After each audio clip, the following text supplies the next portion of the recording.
Hey, Eben.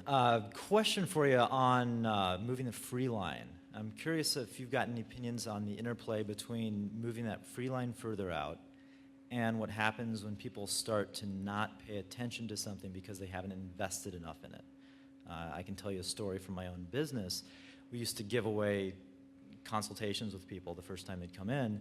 Half the time they wouldn't even show up. They would show up, they wouldn't be paying attention, they'd not sign up a lot of times. Yeah. We started charging more and more money until we're at the point where they're writing us paragraphs of why we should accept them to come to us. Yeah.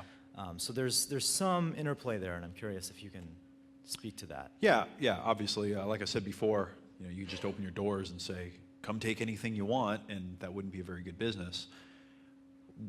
When you said we were offering a free consultation, my mind keyed into, is a consultation what a person wants? Well, it was actually the service. So we have a high-end private training facility, so it was a workout coupled with a consultation. Okay, so personal training? Right.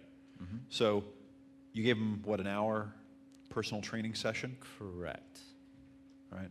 Did the person want training? They wanted the result. Now we are talking. What was the result that they wanted?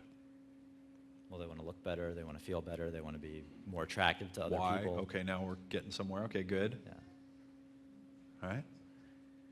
I'm going to throw you a curveball here. You may have heard me talk about this somewhere else, but it's a story that comes to mind. I have a friend who, I haven't talked to him in a while, but he owns a very successful mortgage company. And one of the things that he realized is that the industry had convinced all of the mortgage customers out there to shop based on rate. So everyone that comes in and says, I'd like to get a mortgage, says, what's your rate? He said, how do I deal with that? Because, I know that the shysters and the hucksters down the street promised them a lower rate than I can give, and I know that what they're going to do is they're going to get the person all riled up and get them all excited and get them into a deal with a home, and then they're going to show up at the, in the 11th hour and say, well, we really can't do that rate because this and that, and the other showed up, or whatever, and he's like, I don't want to play this game. This is a losing game. So he said, they're not really looking for a low rate. That's not really what they want. They want something else. They're trying to buy a home. They're trying to set up their life. They're trying to start a family. They're trying to settle down. They're trying to, they're trying to set themselves up for long-term security. So what could I do when someone comes in to get off the rate thing and get more into what it is that they're really looking for? And so he put together a little presentation where when a new prospective client would come in, instead of saying, here, let me talk to you about my rates, he would say, before we talk about your mortgage, let's talk about something more important. Let's talk about the big picture of your financial life. Let me show you a couple of techniques here. And then he would walk them through a set of techniques and give them some literature on how they could pay off their mortgage in less than half the time by paying 16% more on their mortgage payment. And he showed them how they could, instead of buying a new car now, save some of the payments, drive the older car, start buying cars for cash. He showed them how they could get out of debt in 2 to 3 years, walked them through this whole process and said, now when we work together, what I want for you is I want you to be completely out of debt. I want you to have your home paid off. I want you to be driving cars that you own outright. I want you to be financially set and secure.